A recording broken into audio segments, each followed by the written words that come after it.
Good morning everyone. चलिए तो start करते हैं। केंद्रीय शिक्षक पात्रता परीक्षा सीटेट। देखिए क्या कहता है आंसर। बेसिकली शिक्षा का अधिकार अधिनियम 2009 समावेशी शिक्षा की वकालत करता है। इस अधिनियम के द्वारा समावेशी शिक्षा के अंतर्गत वे सभी बालक आते हैं जो 6 से 14 वर्ष तक की आयु के हैं। मतलब जो बच्चे 6 से 14 वर्ष के हैं वे आयु वर्ग के बच्चे समावेशी शिक्षा में आते हैं, चाहे वे अलाभान्वित समूह के बालक हों, दुर्बल वर्ग से हों, निःशक्त बालक हों, अन्य किसी अधिगम अक्षमता से ग्रसित हों। सभी को अनिवार्य व निःशुल्क शिक्षा प्राप्त करने का अधिकार दिया गया है। तो 2009 के शिक्षा के अधिकार के तहत इन सभी बालकों को, चाहे वह दुर्बल वर्ग का बालक हो या निःशक्त बालक हो या अन्य किसी अधिगम अक्षमता से ग्रसित बालक हो, उसे निःशुल्क शिक्षा का अधिकार दिया गया है, जो कि अधिनियम 2009 की समावेशी शिक्षा के द्वारा इसे प्रदान किया गया है।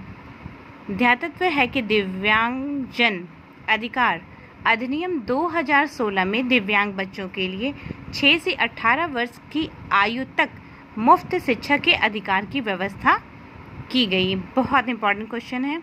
नेक्स्ट, यह विचारधारा है कि सभी बच्चों को एक नियमित विद्यालय व्यवस्था में समान शिक्षा प्राप्त करने का अधिकार हो। इंक्लूजन समावेशी शिक्षा।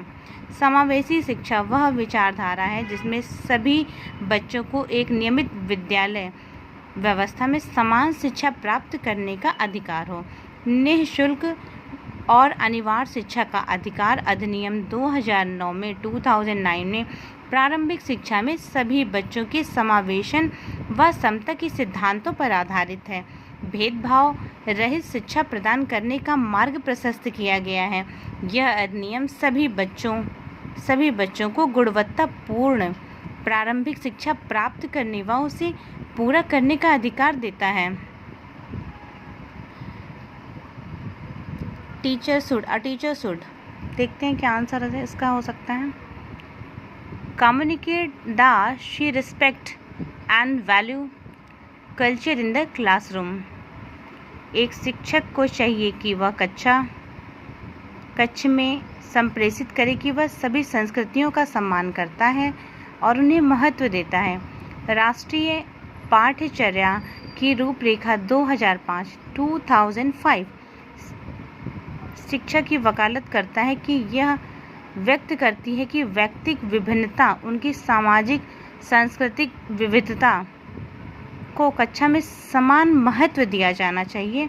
उनके सामाजिक व भाषीय आदि किसी प्रकार की विविधता को आधार नहीं मानना चाहिए व उसमें डिफरेंशिएट नहीं करना चाहिए। Just a second.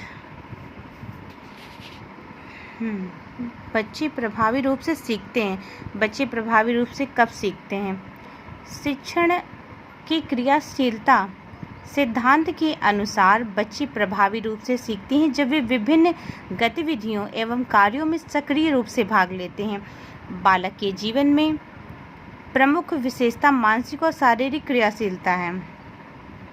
आप किसी बालक को देखिए, जब वह डिफरेंट टाइप की एक्टिविटी में पार्टिसिपेट करता है, चाहे वह खेलने की हो या ड्राइंग हो या अपने स्कूल में हर तरह के फंक्शन जिसमें वह पार्टिसिपेट करता हो, जिन गतिविधियों में, जिन भी एक्टिविटीज़ में वो पार्टिसिपेट कर रहा है, इससे उसका सर्वांगीण विकास होता है, जिसे कि ऑल अराउंड डेवलपमेंट कहते हैं।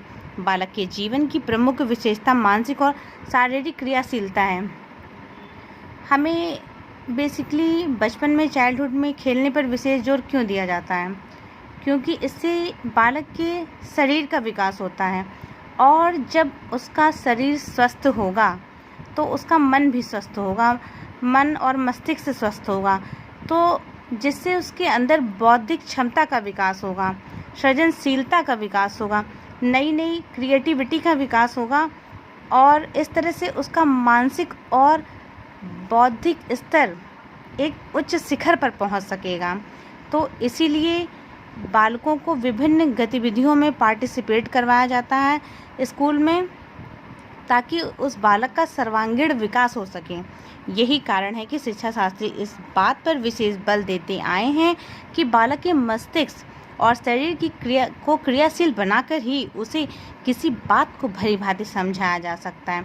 फ्रॉबेल का कथन है कि बालक क्रिया के द्वारा ही कार्य को सीखता है, अतः जहाँ तक संभव हो सके उसे करके सीखने का अवसर दिया जाना चाहिए। अब किसी भी बालक में है, उसमें आपको चेक करना है कि वो ड्राइंग में कितना दक्ष हो सकता है।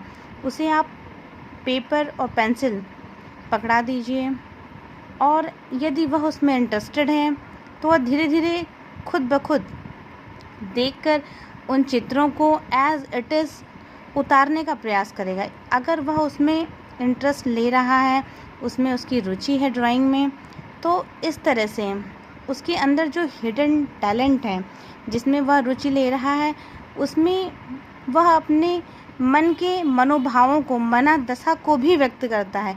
यह केवल चित्र नहीं होता है, यह उसके कल्पना द्वारा रचित एक ऐसा चित्र होता है जिसमें वह अपने मनोभावों को भी व्यक्त करता है। तो इस तरह से उसके मानसिक स्तर का, उसके बौद्धिक स्तर का और उसका शारीरिक विकास भी होता है।